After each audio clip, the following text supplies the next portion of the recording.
Sudah hampir 15 tahun, surat ini tersimpan rapih di Arsip Nasional. Inilah surat yang dibacakan Soeharto saat mengundurkan diri 21 Mei 1998. Malam itu ketika mendraft itu sama-sama kita berdiskusi, ada Pak Bambang Kesowo, ada Pak Sunarto Sudarno.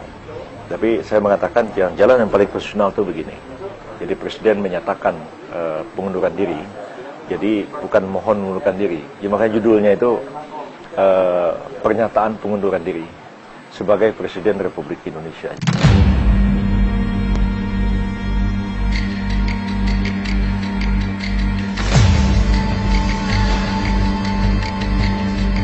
Di balik lembaran kertas yang terketik rapih, ada tulisan tangan Soeharto dengan parafnya.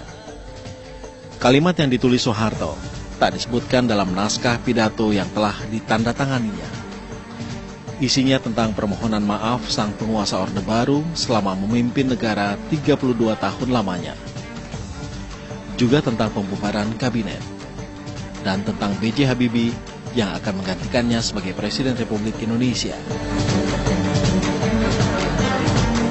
Presiden kedua RI itu menulis semua ini menjelang pidato pengunduran dirinya. Sebenarnya beliau itu dilema. Ya. Saya mengamati betul situasi yang terjadi di Istana Negara. Ya. Memang beliau sudah berkeinginan untuk mundur. Tapi selalu beliau itu dihadapkan kepada persoalan, apakah kalau saya mundur keadaan ini bisa dipertahankan atau tidak? Akan menjadi lebih baik atau tidak? Jadi beliau selalu merasa tidak ada penggantinya yang dapat melaksanakan tugas-tugas itu dengan baik seperti yang beliau harapkan. Akhirnya Presiden Soeharto menunjuk Profesor Habibie untuk menjadi wakil presiden. Nah, itu pun menimbulkan kontroversi yang cukup luas di kalangan elit politik pada masa itu. Pak Habibie ini didukung oleh ICMI yang memang sedang sangat kuat pada waktu itu dan juga didukung oleh Golkar, tapi di kalangan tentara itu tidak solid betul mendukung Pak Habibie ini.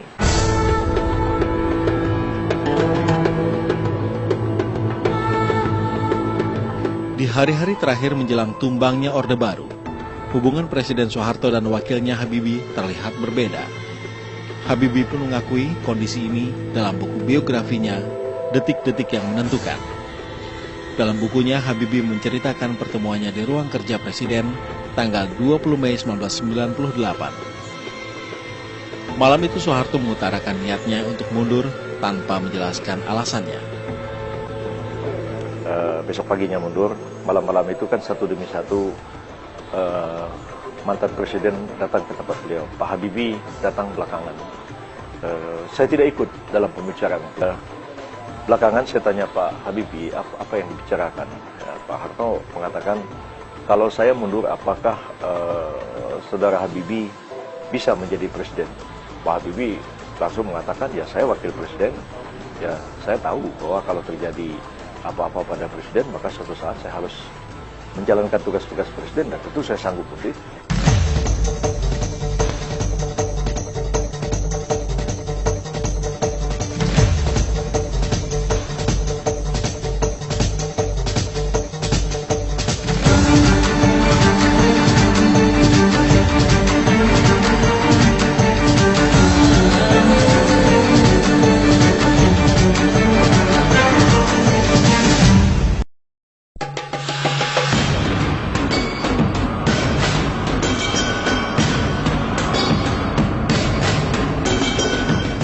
Inilah wajah Indonesia di tahun 1998. Negara dalam situasi kacau balau. Krisis moneter yang bermula di tahun 1997 terus berkepanjangan dan berujung pada krisis ekonomi, politik, dan kepercayaan.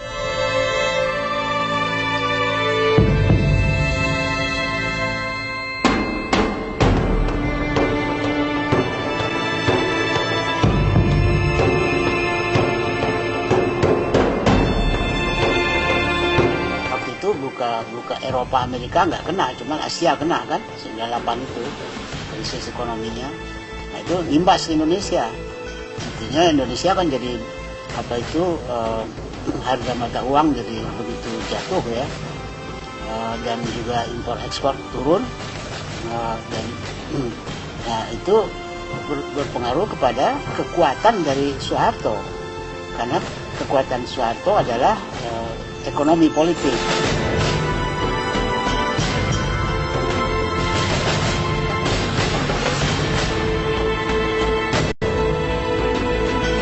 Penandatanganan kerjasama dengan Dana Moneter Internasional atau IMF awal tahun 1998 tak membuat kondisi Indonesia membaik. Nah, ketika terjadi krisis di bidang moneter yang kemudian menggoyahkan sendi-sendi perekonomian bangsa, yang kemudian membawa impak ke bidang politik, itulah yang akhirnya menciptakan suasana politik yang sangat tidak stabil.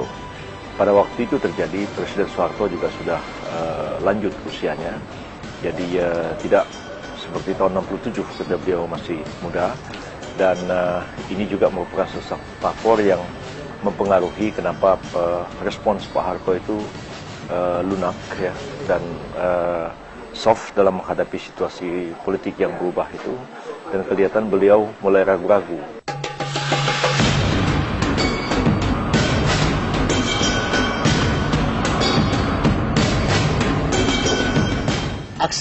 Aksi mahasiswa itu juga pengaruh internasional, tapi bukan ekonomi ya, tapi demokrasi. Memang demokrasi sedang memuncak pada waktu itu di seluruh dunia, dan disambut oleh kaum intelektual yang pada zaman Soeharto itu tertindas. Nah, jadi demokrasi itu adalah alat bagi mahasiswa dan intelektual untuk melawan Soeharto. Jadi memang Soeharto dijepit oleh dua kekuatan demokrasi dan kekuatan ekonomi yang merosot. Ya.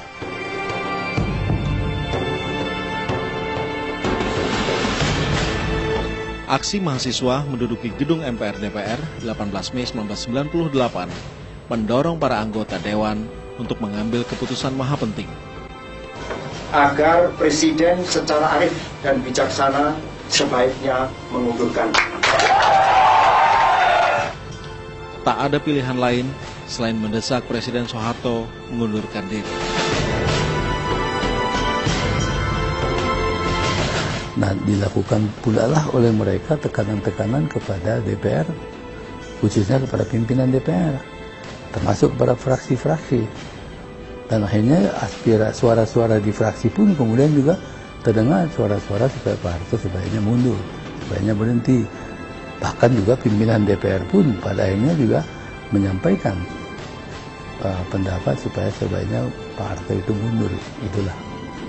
Bukan pribadi, menurut saya itu tekanan kepada pimpinan Dewan. Pimpinan Dewan menyampaikan aspirasi ini, aspirasi publik, aspirasi masyarakat. Dan kelihatannya pimpinan Dewan sudah sulit untuk melawan aspirasi itu. Awal dari hasil perjuangan mahasiswa, yaitu DPR yang selama ini kita anggap banci, ternyata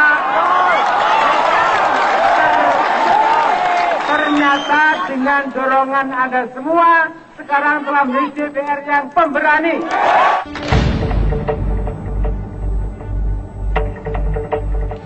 Tapi tuntutan itu tak langsung ditanggapi Soeharto dengan mundur. 19 Mei 1998, Soeharto mengundang para tokoh masyarakat untuk berdialog di ruang Jepara, Istana Merdeka.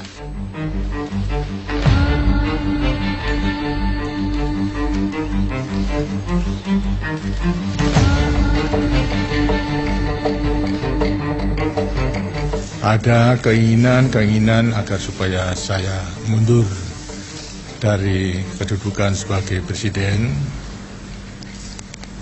Hanya masalahnya bagi saya sebetulnya mundur dan tidaknya itu tidak menjadi masalah. Yang perlu kita perhatikan itu apakah dengan kemunduran saya itu kemudian segera keadaan ini akan bisa diatasi.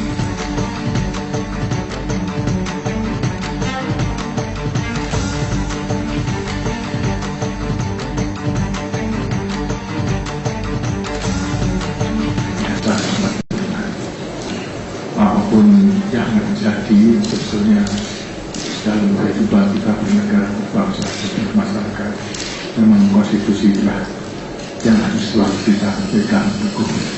kalau sampai suatu bangsa menjalankan Undang-Undang 45 itu dihasilkan. 2 hari kemudian Presiden Soeharto barulah mengundurkan diri. Sangat sulit bagi saya untuk dapat menjalankan tugas pemerintahan negara dan pembangunan dengan baik. Oleh karena itu, dengan memperhatikan ketentuan pasal 8 Undang-Undang Dasar 1945 dan setelah dengan sungguh-sungguh memperhatikan pandangan pimpinan Dewan Perwakilan Rakyat dan pimpinan fraksi-fraksi yang ada di dalamnya, saya memutuskan untuk menyatakan berhenti dari jabatan saya sebagai Presiden Republik Indonesia terhitung sejak saya bacakan pernyataan ini pada hari ini, Kamis 21 Mei 1998.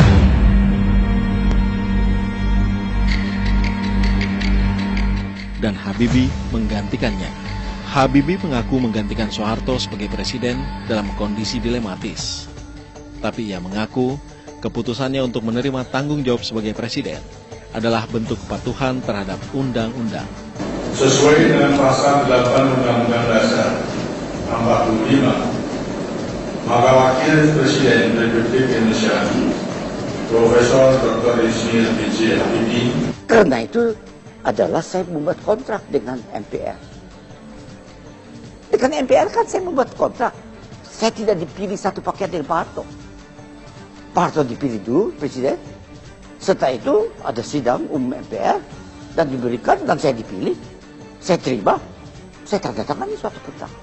Dalam kontrak itu tertulis jikalau presiden tidak mampu lagi meneruskan pekerjaannya, maka saya harus menyelesaikannya.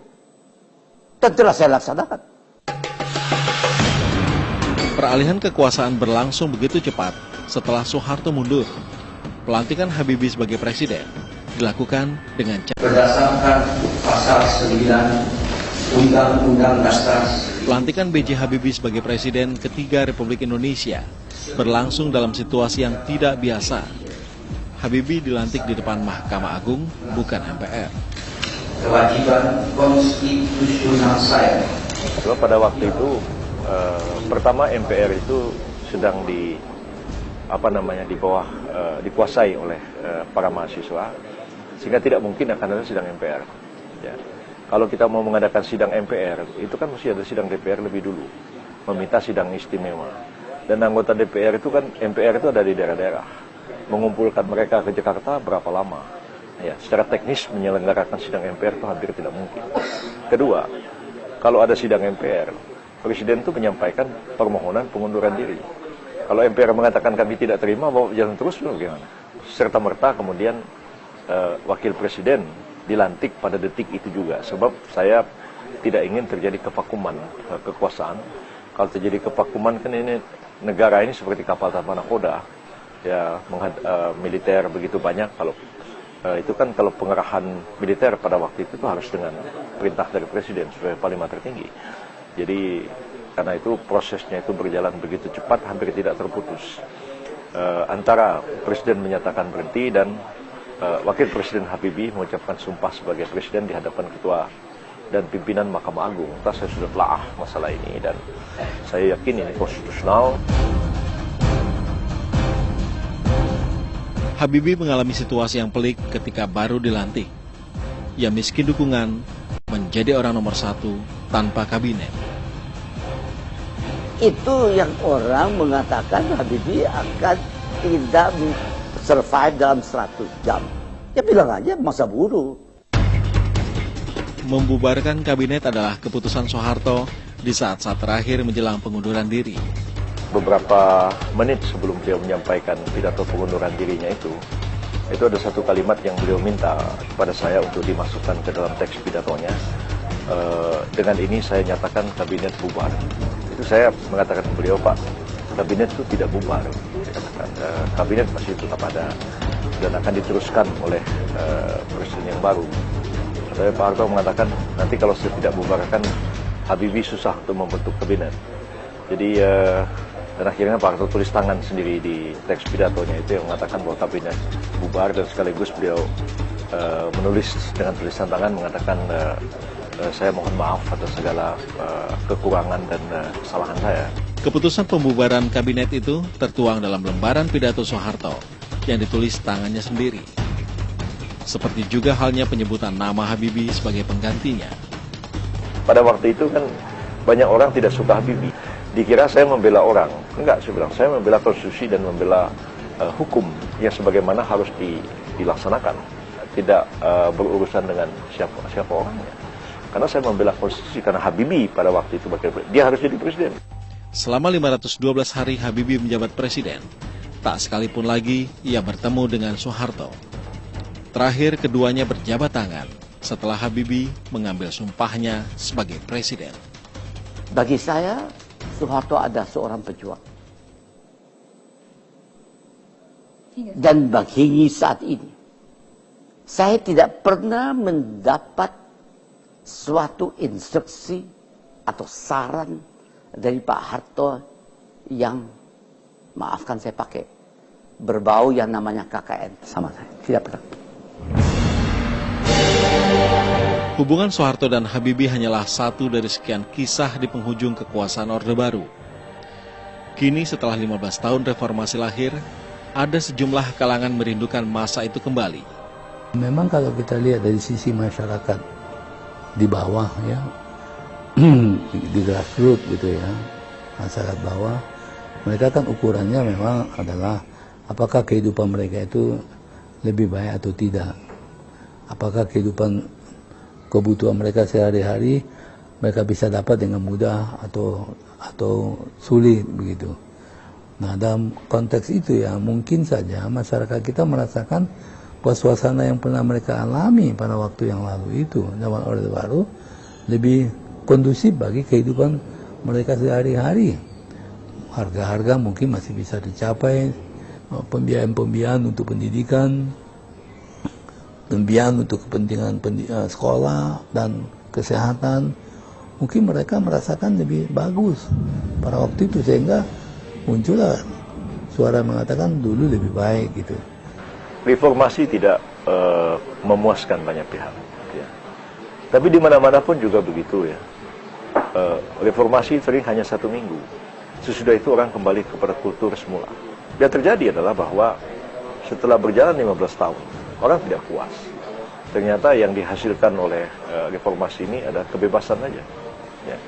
Kebebasan yang kemudian tanpa dilandasi oleh komitmen kepada etik, dan tidak dilandasi oleh kepatuhan kepada norma hukum. Segala bentuk kerinduan ini hanya menyeratkan satu hal. Reformasi tak berjalan sesuai cita-citanya. Dia hanya berhenti pada kekuatan. Keingin pemerintah yang kuat, ingin presiden yang kuat. Sebenarnya kenapa penyakit kita ini kambuh? Karena orang Indonesia itu betapapun pintarnya, kalau sudah berkuasa pikirannya sepotong-sepotong.